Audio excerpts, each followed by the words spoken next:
ദൈവത്തിൻ്റെ അതിപരിശുദ്ധ നാമം മഹത്വപ്പെടുമാറാട്ടെ. നമ്മളിന്ന് വായിക്കുന്നത് വിശുദ്ധ ലൂക്കോസിൻ്റെ സുവിശേഷം 9-ാം അധ്യായം 49-50 തിരുവചനങ്ങൾ. യോഹന്നാൻ പറഞ്ഞു, ഗുരു, നിന്റെ നാമത്തിൽ പിശാചുക്കളെ പുറത്താക്കുന്ന ഒരാളെ ഞങ്ങൾ കണ്ടു. അവൻ ഞങ്ങളോടൊപ്പം നിന്നെ അനുഗമിക്കാത്തതുകൊണ്ട് ഞങ്ങൾ അവനെ തടഞ്ഞു. യേശു പറഞ്ഞു, അവനെ തടയേണ്ട, എന്തെന്നാൽ നിങ്ങൾക്കെതിരല്ലാത്തവൻ നിങ്ങളുടെ ഭാഗത്താണ്. പരിശുദ്ധ തൃത്വൈക ദൈവത്തിന് സ്തുതി. തൻ്റെ ശിഷ്യഗണത്തിലെ ഏറ്റവും ഇളയവനായ യോഹന്നാൻ യേശുവിൻ്റെ നാമത്തിൽ പിശാചുക്കളെ പുറത്താക്കുന്ന യേശുവിൻ്റെ ഒരു വിശ്വസ്തനായ ദാസനെ കണ്ടപ്പോൾ വളരെ സ്നേഹത്തോടെ ആദരവോടെ ആ മനുഷ്യൻ യേശുവിൻ്റെ കൂടെ, തങ്ങൾ ശിഷ്യരുടെ കൂടെ എപ്പോഴും ഉണ്ടാകണം എന്നാഗ്രഹിച്ച് ആ മനുഷ്യനെ ക്ഷണിക്കുകയാണ് തങ്ങളുടെ കൂട്ടത്തിലേക്ക്. യോഹന്നാൻ വളരെയധികം ആഗ്രഹിച്ചിട്ടുണ്ടാകണം യേശുവിൻ്റെ നാമത്തിൽ അത്ഭുതം പ്രവർത്തിക്കുന്ന ഈ മനുഷ്യനും തങ്ങളുടെ കൂടെ ഉണ്ടാകണം എന്ന്. എന്നാൽ എന്ത് കാരണത്താൽ എന്നറിയില്ല, ആ മനുഷ്യൻ ആ ക്ഷണം നിരസിക്കുകയാണ്. അനേകം പേരിലേക്ക് യേശു ജീവിച്ചിരിക്കുമ്പോൾ തന്നെ അവൻ്റെ നാമം എത്തിക്കണം.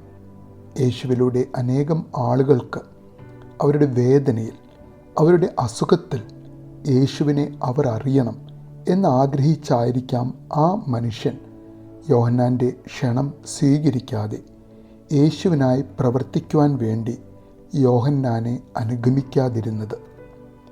തൻ്റെ ക്ഷണം സ്വീകരിക്കാത്ത ആ മനുഷ്യനിൽ നീരസം വന്നതുകൊണ്ട് ആ മനുഷ്യനെ തടയുന്ന യോഹന്നാൻ യേശുവിൻ്റെ സന്നിധിയിൽ വന്ന് ആ കാര്യം പറയുമ്പോൾ യേശു പറയുന്ന മറുപടിയാണ് നാം ഇന്ന് വായിച്ചു കേട്ട വേദഭാഗം. അവനെ തടയരുത്. ആ മനുഷ്യൻ എൻ്റെ നാമത്തിൽ തുടരുന്ന മിഷൻ കണ്ടിന്യൂ ചെയ്യട്ടെ. കാരണം നിങ്ങൾക്കോ എനിക്കോ എതിരായി ഒന്നും പ്രവർത്തിക്കാതെ എൻ്റെ നാമത്തിൽ പിശാചുക്കളെ പുറത്താക്കുന്നവൻ എൻ്റെയും നിങ്ങളുടെയും ഭാഗത്താണ്. ഇന്നും ദൈവകരുണയാൽ അങ്ങനെ പ്രവർത്തിക്കുവാൻ ശക്തിയുള്ള മനുഷ്യരെ ദൈവം കരുതുന്നുണ്ടാവാം. അവരുടെ നിശബ്ദമായ പ്രവർത്തനങ്ങൾ അനേകം മനുഷ്യ മക്കൾക്ക് ആശ്വാസവും ദൈവകരുണയിൽ ആനന്ദവും നൽകുന്നുണ്ടാകാം.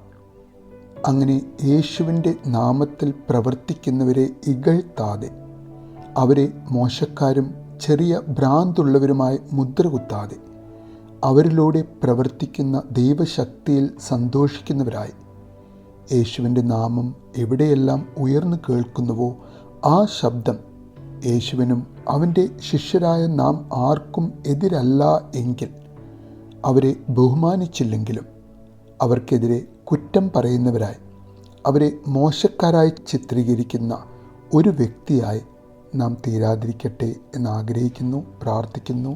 നല്ലൊരു ദിവസം നേരുന്നു.